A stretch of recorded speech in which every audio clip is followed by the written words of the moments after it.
Advertencia: el canal no se hace responsable de lo que se diga o se haga en el programa. Mike Silvero no es funcionario de este medio. No sabemos cómo hace para aparecer todos los días en nuestra grilla. Ni siquiera lo conocemos. No vean este programa. Pero no tan pesada como para que te prohíba tu mamá.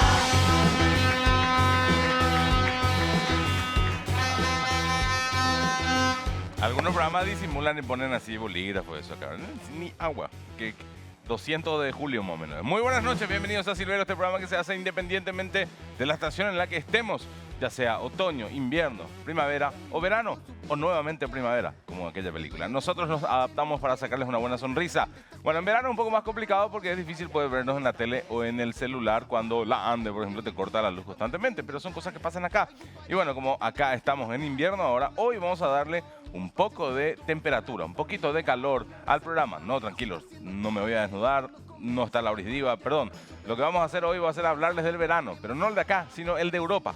Un verano que está rompiendo récords de temperatura en países como Bélgica o Inglaterra, donde no suele hacer tanto calor y que además está siendo testigo de enormes incendios por todo el sur de Europa, como no se habían visto nunca antes. De eso vamos a hablar en un rato, pero ahora es el momento de las noticias. Saquen a los chicos de la tele y hagamos las noticias. Es el momento del triple más 2. El presidente de la República, Mario Abdo Benítez, evitó responder si va a apoyar o no al candidato presidencial Santiago Peña después de las internas en caso de que su elegido Hugo Velázquez pierda. No va a ganar ni si votás con los 10 dedos, fue la respuesta del mandamás sobre el punto, desviando así el tema y evitando contestar si en esta ocasión se va a dar el tradicional abrazo republicano entre los colorados. Actualmente todas las encuestas posicionan muy por arriba a Peña sobre Velázquez, por lo que es muy difícil que se revierta esa situación para dentro de unos meses, para diciembre próximo. Pero quién sabe, capaz Marito promueve el voto a 10 dedos para Velázquez o qué sé yo, no sé, algo. Noticia número 2. Walter Benítez es un funcionario del SNPP que fue desvinculado después de 8 años de servicio por no responder al oficialismo y no alinearse al vicepresidente Hugo Velázquez y a la ministra de Trabajo, Carla Basiga Lupo. Estuve 8 años en el SNPP, estaba en la lista para la desprecarización laboral, rendí y pasé todo, pero ayer decidieron descontratarme y me borraron del grupo de WhatsApp. Eso duele porque parece una dictadura. Sí, claro, cuando te echan el WhatsApp es así nomás. Luego, señor, el rajado tiene 5 hijos. Uno de ellos es recién nacido. Además, su señora tiene una condición médica, lupus, y recibe un costoso tratamiento, por lo que la pérdida de su puesto laboral afecta también a toda su familia. Lo que Marito me hace no es a mí, sino que a mis hijos le dejan de comer sin comer a muchos niños por no alinearse a Hugo Velázquez, arremetió con todo. Por otro lado, hay que decir que hay otros chicos que están comiendo bastante bien, con licitaciones, por ejemplo. Equilibrio, noticia número 3. El legislador Erico Galeano se amparó en un artículo constitucional sobre las restricciones de la declaración para no contestar el interrogatorio de la Comisión del Congreso. El artículo 18 es el que indica que nadie puede ser obligado a declarar contra sí mismo.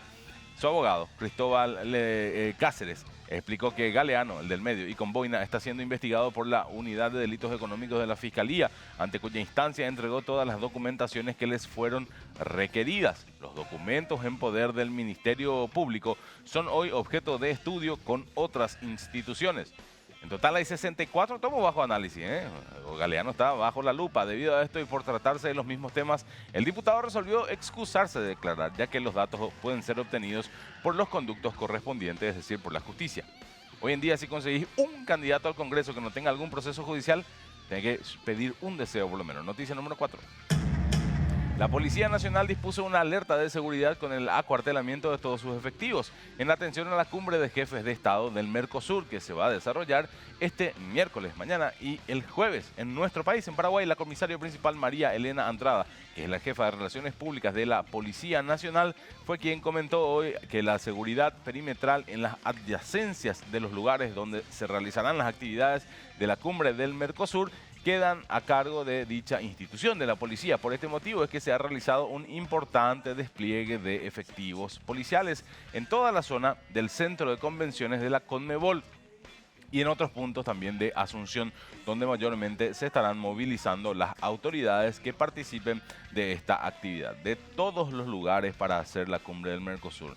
justo pues, se les ocurre que sea en Luque. Evidentemente necesitan muchos policías. Noticia número 5. Piratas del asfalto son el principal azote de los comerciantes del Alto Paraná, decíamos ayer, y agobiados por los sistemáticos aprietes, se manifestaron en la Plaza de la Paz de Ciudad del Este, donde exigieron a las autoridades que garanticen seguridad para poder trabajar. Al interior del departamento de Alto Paraná también se extiende esto, y así como entramos con rutas con departamentos lindantes, o sea, ya no es solamente una cosa de Ciudad del Este. Los piratas del asfalto conformaron el problema insoluble de los comerciantes. Pedimos seguridad. Ya no se puede trabajar en estas condiciones, expresó Norma Ferreira, del sector de encomiendas, en conversación hoy con el canal Gen esta mañana. Por su parte, el gobierno anunció que el 15 de agosto sube el precio del peaje, como para que vean en qué están las cosas. Así se acabaron las noticias. Regional Sustentable te ofrece varios productos que potencian tu negocio y tu crecimiento personal con conciencia hacia el medio ambiente. Ingresa a www.regional.com.py para conocer más detalles. En Regional creemos en vos. Además, Personal Flow, conexión adentro, conexión afuera, conexión total. Gracias, Personal. Bueno, muchas gracias. Gracias a Denis, que nos dijo que nos ve todos los días. Y gracias también, escribió gente de Argentina diciendo, la doctora esa, usted tiene que entender que los porteños son así. Pero cosas que tienen los argentinos en sí. Muy bien. Estamos en medio del invierno nuestro. Un invierno que comparado, por ejemplo, con los inviernos del norte es bastante benévolo. Nosotros tenemos estas semanas con algunos días frescos, algunos días con lluvia y la mayoría en los 20 grados más o menos. Ya a eso nos hemos acostumbrado a lo largo del tiempo en estas latitudes y por eso en este programa somos miembros orgullosos del Team Invierno. Nosotros somos Team Invierno, disculpen. Pero al otro lado del mundo, en Europa, la situación hoy es diferente. Allá están atravesando el verano, lo cual debería ser motivo de fiesta, motivo de alegría, de jolgorio, de playa y de borracheras al sol para despertarse horas después con resaca, quemados y rojos tipo camarón a la plancha más o menos. Y bueno, la fiesta, la playa, las borracheras y los gringos quemados al sol siguen siendo parte del verano, claro, por supuesto. Pero más allá de todo eso, que pasa desde siempre en Europa, también hay mucha preocupación. ¿Por qué? Por las altas temperaturas producto de una ola de calor casi sin precedentes. De eso vamos a hablar. Y la pregunta que ustedes están haciendo es, ¿y cuánto es lo que hace de calor aquí en Europa? Bueno, por ejemplo, en París hubo, atendé, alerta de emergencia por temperaturas de entre 38 y 40 grados. Lo cual a ustedes seguramente les hace decir, core no es ni nada, que vengan a aguantar Eusebio Ayala en enero en colectivo, ¿verdad? Y sí, claro, tienen razón. Acá hace mucho más calor, pero hay un detalle que no es menor. En la capital de Francia no hay acondicionadores de aire en gran parte de la ciudad porque tiene fuertes regulaciones al respecto. Y además, los genes de los europeos no están preparados para las altas temperaturas. Y no tienen esa genética guaraní que nos prepara para sobrevivir en este infierno en Mordor durante 6 meses al año. Nunca me le dieron a Borja con 30 grados, una piltrafa es, no pueden ni caminar. Esto es como cuando acá también baja un poco la temperatura y con 16 grados nosotros ya nos ponemos guante, gorro, bufanda, y los europeos se cagan de risa de nosotros y dicen, qué exagerado, no hacen ni tanto frío, ¿verdad? Y bueno, dicen eso y se ríen hasta que como Borja se dan cuenta que hace frío y entras a las casas y no hay calefacción y tienen que estar abrigados hasta para ir a cagar al baño y que además el frío acá es húmedo y se te mete hasta el fondo de los tuétanos, ¿verdad? A ella no les parece más tan simpático y se dejan de reír. Bueno, algo así, pero al revés. El calor en Europa está siendo histórico. En Reino Unido, por ejemplo, se paralizó gran parte del transporte público. ¿Por qué? En primer lugar, como una medida para invitarle a la gente a que se quede nomás dentro de su casa y no se exponga tanto al calor, al sol. Pero va más allá. Miren si no lo que pasó en el aeropuerto londinense de Luton, que se cerró temporalmente porque las pistas de aterrizaje y de despegue no están en condiciones. ¿Debido a qué? A que la capa asfáltica se está derritiendo ante las temperaturas de 40 grados que se registran en esa zona. Y lo primero que uno piensa nomás también cuando ve ese tipo de cosas es que los que hacen la capa asfáltica al aeropuerto de Luton son los de Engineering. Son los mismos tipos que asfaltan nuestras calles, que están muy lindas cuando se estrenan, pero después se van a la puta en 2 meses, ¿verdad? Así, clásico. Lo malo para los ingleses es que ellos no le pueden echar la culpa, por ejemplo, de la SAP, como sí podemos hacer acá. Pero claro, ellos no esperaban llegar a estos extremos térmicos. Los 40 grados que alcanzaron esta semana es la temperatura más alta jamás registrada hasta ahora en Gran Bretaña. Y esto provocó que por primera vez en la historia un gobierno inglés se vea obligado a declarar una alerta roja climática por calor. Es que los ingleses están mucho más acostumbrados al frío, a la lluvia, a ver un poquito de sol, ¿verdad? No están acostumbrados a temperaturas altas. Imaginen nomás a los famosos guardias esos de Buckingham Palace, acostumbrados, ¿verdad?, al frío, con sus sombreros, son así, medio metro tienen, ¿verdad? Y sombrero gigante y encima peludo, tienen que aguantar 40 grados bajo el sol. Si yo fuera uno de ellos, pondría ahí un 3 kilos de hielo por lo menos en el sombrero para refrescarme la cabeza, una conservadorita y de repente abrir, ¿verdad? Pero sí, me gustaría ver a alguno del team verano, por ejemplo, al lado del guardia diciéndole, no he venido para tanto, mucho peor el frío que el calor, qué exagerado que eso. Team verano, bro, siempre. Viva Sunbird. Va a pegar, ¿verdad? No. Afortunadamente ese guardia, deshidratado y exhausto por el calor, apenas se va a poder mover, porque si no, lo mínimo que te haría sería abrigarte la cara con un culatazo de fusil por el subcáumita ahí, ¿verdad? En fin. Entonces, es un quilombo generalizado para Europa. En Portugal se alcanzaron los 47 grados, cifra récord para el mes de julio. De hecho, en Europa a estas alturas ya se registró la muerte de más de 1000 personas debido a esta ola de calor, como por ejemplo en España, la de un funcionario de limpieza de calles que incluso había buscado en Google unos días antes, qué hacer ante un golpe de calor, porque el tipo ya sabía lo que se estaba exponiendo al salir a la calle a trabajar. Pero el problema principal no pasa porque haga mucho calor nomás. Acá eso, bueno, ya sabemos que hay que ir por la sombra, tienen que tomar mucha agua, hay que reducir la actividad física en las horas centrales del día. En fin, la cuestión importante, de verdad, la que afecta de forma mucho más jodida a estos países, es la misma que nos pasa a nosotros a finales de cada año e inicio del siguiente: los incendios forestales. Por suerte para los europeos, allá sí tienen medios y tienen plata para dedicarlos a la lucha contra el fuego, y gracias a eso son miles y miles los bomberos que ahora mismo están luchando en gran parte de España, de Francia, de Portugal, de Italia y de Grecia para detener el avance de las llamas que devoran decenas de miles de hectáreas de bosques y que no solo tienen, digamos, en riesgo a las zonas boscosas, sino que también a comunidades enteras que tienen que ser evacuadas o que estén en riesgo de, además del calor, respirar, por ejemplo, un aire de muy mala calidad. Entonces, ese es el quilombo grande.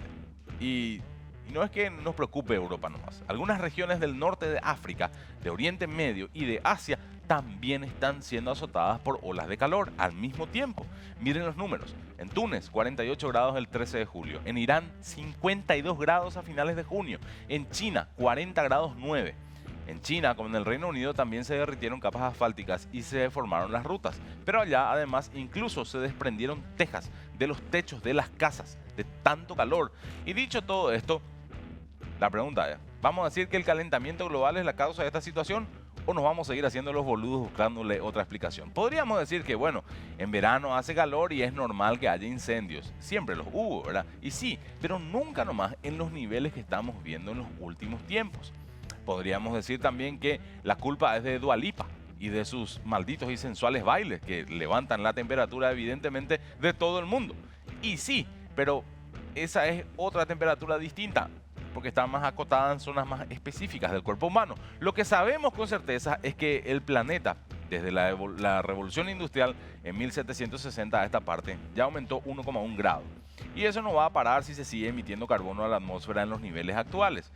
Eso con o sin Dua Lipa, al margen de eso. Y no parece que sea reducir la emisión de CO2 el camino a seguir. Hay demasiada plata en juego. Los líderes mundiales se ponen de acuerdo un rato y después todo cambia, porque te aparece un Trump, un Bolsonaro, y además hay discusiones que son eternas sobre si, por ejemplo, nuestros niveles de consumo humano sobre la carne y compañía son excesivos y si de alguna manera también eso contribuye al deterioro del planeta. En fin, hay muchas de esas preguntas que se discuten porque hay uso indiscriminado de recursos que se consideran no son renovables. Pero todo esto va sumando y según un estudio realizado por la Universidad de Zurich, entre 1960 y el 2016 los glaciares de la Tierra perdieron más de 9.625 gigatoneladas, una unidad de medida que yo jamás había escuchado, pero que es lo mismo que decir 9,6 billones con B de toneladas de hielo, haciendo que el mar crezca 27 milímetros y dificultando en gran medida el acceso al agua en muchas regiones, tanto como para consumo como para regadíos de plantas, ¿verdad? Y de cultivos. ¿Qué vamos a hacer cuando llegue nuestro verano? Tratar de quedarnos más en casa, ser más flacos para que el calor no nos provoque algún problema cardíaco. Capaz por eso hasta subieron el precio del lomito, ¿verdad? No para prepararnos para la operación bikini, sino para evitarnos la operación catéter, ¿verdad? Vaya uno a saber lo que nos depara el futuro cercano en ese aspecto. Lo cierto es que sin medidas de contingencia previas, al menos, el impacto siempre va a ser mucho mayor a lo esperado. Hay que mirar a Europa. Toca sernos más conscientes que el mundo se calentó probablemente por culpa nuestra y que de ahora en adelante va a ser más difícil vivir acá. Eso es todo. Team verano.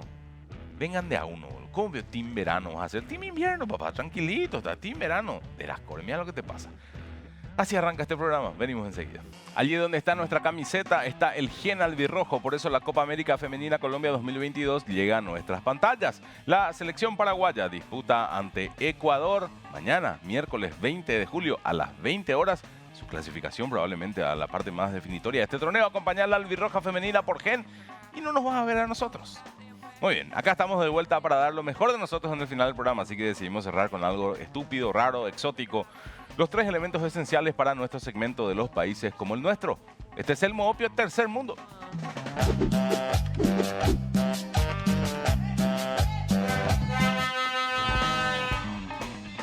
Nunca dejan que suene todo. Yo sé que porque son así. Bueno, en fin. Es el momento de viajar con la imaginación a otro lugar fuera de nuestras fronteras. Y hoy nos vamos hasta Turquía.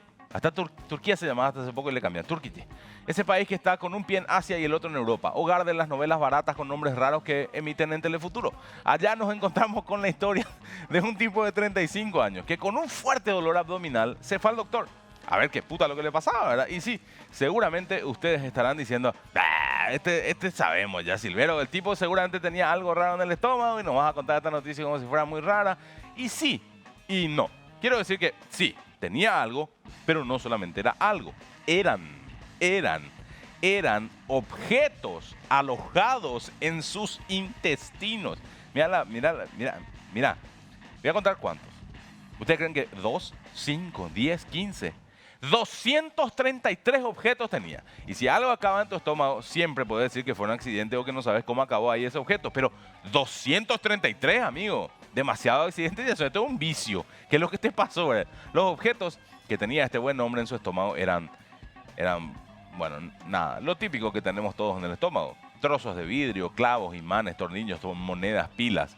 Y viendo esto, no quiero ni pensar las veces que este pobre hombre le hicieron una revisión completa después de pasar por un detector de metales por en el aeropuerto, ¿verdad? Los de seguridad se tienen que volver locos con un tipo como este, ¿verdad? Pero supongo que para él sería peor, porque si no encontraban nada en su ropa, le van a llevar ahí a un cuartito chiquito, se van a poner unos guantes de látex y lo mínimo que le van a pedir es que se agache sin doblar las rodillas, ¿verdad? En serio, 233 objetos. A este tipo le agarra un reciclador urbano y directamente le sube a su carrito, a su motocarro. Así, vení, no va completito, amigo, ahora vamos. O sea, el estómago de este ser humano tenía dentro más cositos que el auto de una familia numerosa y al costado donde se caen las cosas, ¿verdad? Así que los doctores se vieron obligados a hacer un lavado de estómago completito. Y más que un lavado, básicamente deberían haberle hecho lavado, encerado, pulido, aspirado y engrase, ¿verdad? Y después sellarle el estómago para que no entre más nada. Porque si un adulto de 35 años introdujo 233 objetos en el estómago, eso significa que el tipo va a seguir haciendo eso. Y nadie va a poder detener su ansia de introducir elementos extraños en su tracto digestivo. Por lo menos metió por acá, ¿verdad? Eso es un detalle no menor. Y por supuesto, todo esto nos lleva a otra pregunta. ¿Por dónde entraron todos esos objetos? Yo digo que por acá. Voy a creer que por acá. Tenemos dos opciones básicas, señora. El cuerpo humano no ofrece muchas más alternativas a la hora de meter o de sacar cosas de nuestros intestinos. Podría haber estado tragando estos objetos empapados, por ejemplo, en aceite para que entren mejor debido a algún tipo de trastorno mental, alguna compulsión que le llevara a intentar probarse a sí mismo que podría, no sé, digerir clavos, tornillos, pilas, pensando que los ácidos estomacales acabarían diluyendo todos estos objetos. Pero todo el mundo sabe que eso solo funciona si tomas mucha Coca-Cola. Es la única forma de funcionar. No sé. O le ponía ketchup. No, mentira, no hagan esto nunca en su casa. O sí, como quieran, qué sé yo. Pero después no vayan a decir, ay, Silvero, por tu culpa tomé 2 litros de coca y después tragué clavos, rodamientos, 2 soldaditos de plomo y encima un destornillador y no se deshicieron dentro de mi panza o de mi estómago. No, o sí. Hagan lo que quieran, en fin. Pero si van a hacer, después muestren en nuestras redes, así podemos contestarle y hacemos que este bloque se estire, en fin. ¿Por dónde estábamos? ¿Por dónde entraron esos clavos, tornillos y cristales? Las pilas y las piedras, bueno, no tienen importancia, ¿verdad? Pero los clavos, los tornillos y los cristales son punzantes y pueden rajar el estómago. O sea, cualquier luqueño te puede confirmar eso. Eso te corta, ¿verdad? Para conseguir que entren tienen que estar bien alineados primero. O sea, no es sencillo. No es un impulso y ¡pum! Me meto un clavo por el culo. Pero no. Esa tiene que ser una decisión consciente, voluntaria y consistente en el tiempo. Yo creo que lo primero que se comió el tipo fue un imán. Un imán bien grande y así solo tenía que agarrar el clavo, abrir la boca o el otro orificio, señora, y listo, ¿verdad? Chupa, ¿verdad? No, estoy intentando que tenga sentido esto, perdón. Al final todo acabó muy bien. Este hombre pudo irse a su casa tras prometer que nunca va a volver a armar un depósito en su esófago, ¿verdad? Y además, otra cosa positiva, y esto es el final, me parece que hay que encontrarle siempre el lado positivo a todo. Con todo lo que le sacaron, podría abrir una ferretería. Muy bien, ya está, listo. Hemos acabado, nos vemos el jueves, mañana hay partido. Gracias por estar ahí. Chao.